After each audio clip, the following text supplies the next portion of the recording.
দর্শক, এই মুহূর্তের সবথেকে বড় খবর, বিজেপি থেকে দিলীপ ঘোষকে সাসপেন্ড করবে।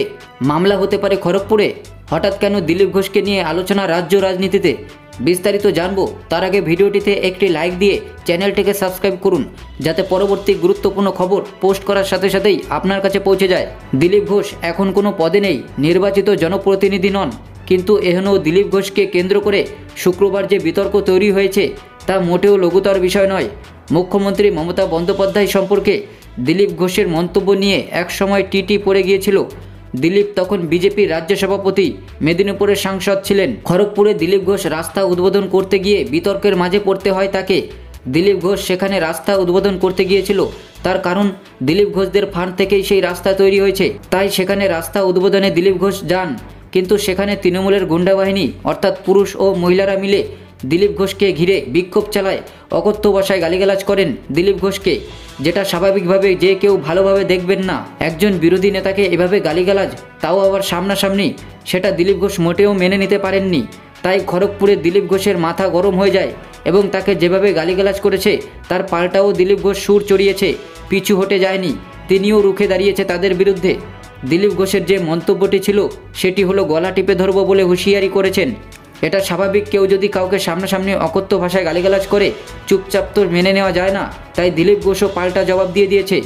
এদিন খড়গপুর শহরে 6 নম্বর ওয়ার্ডে গিয়েছিলেন দিলীপ ঘোষ। দিলীপ একদা খড়গপুরের বিধায়ক ছিলেন, তাছাড়া খড়গপুর মেদিনীপুর লোকসভার মধ্যে পড়ে, তাই এখানকার প্রাক্তন সাংসদও দিলীপ। তারই সংসদ এলাকায় উন্নয়ন তহবিলের টাকায় ওই রাস্তা তৈরি হয়েছে, তাই দিলীপবাবু সেখানে গিয়েছিলেন। একটি ভাইরাল ভিডিও ফুটেজে দেখা যায় দিলীপ যেতেই স্থানীয় মহিলারা কয়েকজন তাকে ঘিরে ধরেন।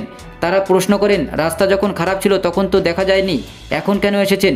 তবে দেখা যায় কথা শুনেই দিলীপ ঘোষ ঘাড় ঘুরিয়ে বলেন, আরে টাকা দিয়েছি, তৃণমূলের গুন্ডা বাহিনীদের টাকা নয়, আমাদের তহবিল থেকে টাকা দিয়ে বানিয়েছি।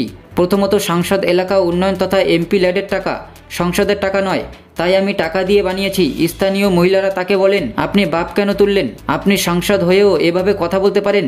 দর্শক, এখানে দিলীপ ঘোষ কোনো মতেই রেগে যেতেন না, আর বাপ বলেও কথা বলতেন না, যদি না তারা অকথ্য ভাষায় দিলীপ ঘোষকে গালিগালাজ করত।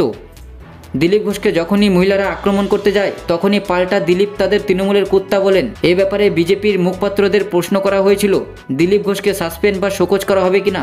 প্রশ্ন করা হলে বিজেপির মুখপাত্র ও সাধারণ সম্পাদক জগন্নাথ চট্টোপাধ্যায় বলেন, আমি রামপুরহাটে দলের সভায় রয়েছি, কি হয়েছে জানি না।